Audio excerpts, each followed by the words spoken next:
मेरे अजीज दोस्तों, गेहातू और वजीर हमें हमारी ही जमीनों से बेदखल करना चाहते हैं। ये रोमी सल्तनत को किसी सूरत बर्दाश्त नहीं करेंगे, ये बात बिल्कुल वाज़ेह है। रोगादूस कोसेस, वो गद्दार कोसेस, वो वैसे भी तेगफूर बनने के लायक ही नहीं था। अगर कोई अपने ही कलों में रहकर खुद को महफूज नहीं कर सकता तो वो कले की काबिल ही नहीं है। ऐसा ही है ना? मेरा मतलब, हमें गेहातू और वजीर के खिलाफ मिलकर एक साथ खड़ा होना चाहिए। लेकिन निकोला, दरअसल मैं गेहातू के खिलाफ बगैर किसी वजह के हरगिज नहीं जा सकता। मैं मानता हूँ कि वो दोनों बहुत ही खतरनाक हैं। असल खतरा ये है कि वो हमें तबाह करना चाहते हैं। ये बात आप सबके दिमाग में क्यों नहीं आ रही आखिर? आज हरमनकाया और बिल्जिक है, कल यारिसार इनागोल होगा। सारे तेगफूर निशाना बनेंगे एक एक करके। अगर आप हमेशा के लिए नीस्तनाबूद नहीं होना चाहते, हमारे पास एक मौका है, एक दूसरे का साथ दें। हमारा किला और हमारे उसूल होंगे।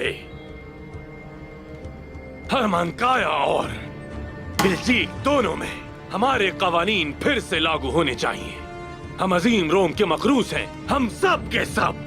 क्या ये सच नहीं है? दुरुस्त कह रहे हो निकोला। तुम ठीक कहते हो निकोला।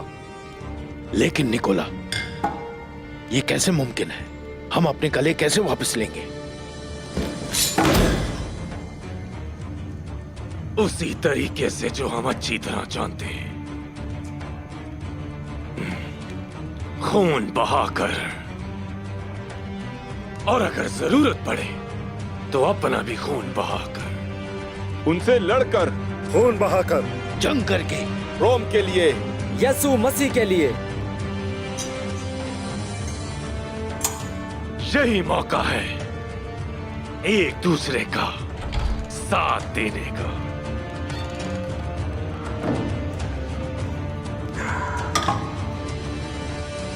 जनाब, वो उस्मान वजीर आलमशाह और गेहातू को बेवकूफ बनाकर भाग गया।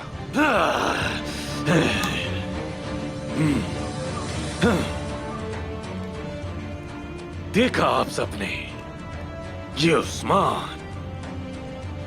अजीज दोस्तों, चाहे परेशानी कितनी ही बड़ी क्यों ना हो, हम सब मिलकर उसका मुकाबला कर सकते हैं। सिर्फ यही एक हल है।